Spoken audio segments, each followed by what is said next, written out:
حضرت عبداللہ بن حذافہ جہاد کر رہے تھے، روم کے عیسائیوں نے گرفتار کر لیا، 1000 آدمی نے مل کے پکڑا، گرفتار نہیں ہوتے تھے صحابہ، 1000 آدمی نے گھیرا ڈالا، گرفتار کر کے لے گئے، اور جب بادشاہ کے سامنے گئے تو وزیر کہنے لگا بادشاہ بندہ بڑے کام کا ہے، اگر ہمارے قابو آ گیا تو فائدہ دے گا، صحابی ہیں حضرت عبداللہ بن حذافہ، حضرت فاروق اعظم کا زمانہ ہے، اگر قابو آ گیا تو فائدہ دے گا۔ بادشاہ کہنے لگا کیوں، کیا خوبی ہے؟ کہنے لگے ہم 1000 آدمی تھے، یہ اکیلا قابو نہیں آ رہا تھا، 1000 آدمی تھے، اگر ہماری فوج میں شامل ہو گیا تو بہت بڑا جرنیل ملے گا۔ بادشاہ کہنے لگا کوئی مسئلہ نہیں، 2-3 چیزیں ہوتی ہیں بندے کو خریدنے کے لیے، خرید لیتے ہیں۔ بادشاہ کہنے لگا عبداللہ جتنی دولت تجھے چاہیے میں تجھے دے دیتا ہوں، میرے لشکر میں آ جا، معاذ اللہ اسلام چھوڑ دے۔ حضرت عبداللہ بن حذافہ کیا فرماتے ہیں؟ فرماتے ہیں بڑا تو بیوقوف ہے، میں نے دولت کمانی ہوتی تو مدینے میں بیٹھ کے تجارت کرتا، میں دولت کمانے نہیں نکلا، میں تو رسول اللہ کی رضا کمانے کے لیے نکلا ہوا ہوں۔ دولت کمانی ہوتی تو کسی مارکیٹ میں ہوتا، میدان میں آنا تھا، شہادت ہے مطلوب مقصود مومن، نہ مال غنیمت نہ کشور کشائی، یہ دولت تو لونڈی ہے رسول اللہ کے دروازے کی، یہ تو پیچھے پیچھے پھرتی ہے نبی پاک کے غلاموں، یہ کمانی ہوتی تو میں کسی مارکیٹ میں ہوتا، میدان میں تھوڑا ہوتا۔ عبداللہ بن حذافہ سے دوسری چال چلی، کہنے لگے میاں عہدہ جو تجھے چاہیے، میں بادشاہ ہوں، میرے نیچے جو عہدہ تو کہے گا وہ تجھے مل جائے گا۔ حضرت عبداللہ بن حذافہ کہنے لگے شاید تجھے پتہ نہیں میری تعریف کیا ہے، شاید تو جانتا نہیں میری تعریف کیا ہے۔ کہا صاحب کی کیا تعریف ہے؟ کہنے لگے میں رسول اللہ کا صحابی ہوں، اور کائنات میں سب سے بڑا عہدہ مصطفیٰ کے صحابی ہونے کا عہدہ ہے۔ صحابہ وہ صحابہ تھے جن کی ہر صبح عید ہوتی تھی، خدا کا قرب حاصل تھا، نبی کی دید ہوتی تھی۔ فرمایا میں نے حضور کے جلوے دیکھے ہوئے ہیں، مجھے عہدے کی ضرورت ہی نہیں، اور میں نے عہدہ لینا ہوتا تو میں سیاست کرتا، میں تو شہادت لینے نکلا ہوں میدان، عہدے کا میں نے کیا کرنا ہے؟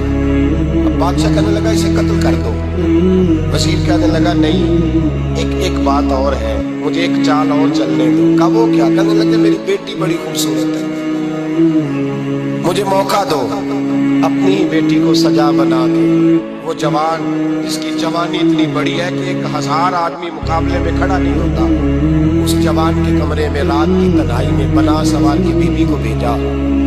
بی بی کہتی ہے میں ساری رات بن سور کے اس صحابی کے کمرے میں بیٹھی رہی، لیکن یہ کیا شخص تھا، ساری رات ہی مصلی پہ بیٹھا رہا، ساری رات ہی، کچھ دیر تھک جاتا تو یہ کریم رسول پہ درود پڑھنا شروع کر دیتا۔ بی بی کہتی ہے سحری ہو گئی تو میں نے چھو کے دیکھا کہ انسان ہے کہ جن میں، یہ بندہ ہے کہ فرشتہ ہے، چھو کے دیکھا، کہنے لگے پیچھے ہٹ جا۔ میں نے کہا میں نے تو سنا تھا تو 1000 کے مقابلے میں ہے، اور تو اتنا بے حس ہے کہ بنی صبری دلہن بیٹھی ہے، تو نے نظر نہیں کی؟ عبداللہ بن حذافہ، بی بی کہتی ہے نظر پھر نہیں اٹھائی، نظر پھر جھکی ہوئی ہے۔ کہنے لگے بی بی میں مجبور ہوں، اب میرے اوپر کوئی حسن نہیں چلتا، میں نے جلوائے بدوحا کا دیدار کیا ہوا ہے، اب میری نگاہوں میں جچتا نہیں کوئی، اس لیے کہ جیسے میرے سرکار ہے ایسا نہیں کوئی۔ کبھی بھی اب نہیں کسی کا میرے اوپر جادو چلتا، میں نے مصطفیٰ کو، اور کہا ذرا پیچھے ہٹ کے بیٹھ، مجھے میرے رسول نے غیر محرم سے بچنے کا حکم دیا ہے، ذرا پیچھے ہٹ کے بیٹھ۔ سحری کا وقت تھا، وہ بی بی کہتی ہے اس نوجوان کے جملے میرا سینہ چیر گئے، کلیجہ پھٹ گیا، چیخ نکلی، میں کفر کے عالم میں روئی۔ میں نے کہا مجھے بتا تو صحیح، آخر یہ جذبہ کہاں سے ملتا ہے، آخر یہ روشنی تو میں نے دیکھی نہیں، کہاں سے آتی ہے؟ ایک میرا باپ ہے جو بنا سور کے مجھے تیرے کمرے میں چھوڑ گیا، بتلا یہ کہاں سے کیف آتے ہیں؟ عبداللہ بن حذافہ کہنے لگے اگر کیف لینا ہے تو تو بھی میرے مصطفیٰ کا کلمہ پڑھ جا، آجا دروازہ رسول پہ جھک جا، مل جائے گا۔ سویرے دروازے پہ باپ آیا بیٹی سے رزلٹ لینے، دروازہ کھولا تو بیٹی نقاب پہنے باہر آئی۔ باپ کہنے لگا کیا بلا؟ کہنے لگی پیچھے ہٹ جا، تو غیر محرم ہے، کافر ہے، میں مسلمان ہوں۔ اس نے کہا کیا ہوا؟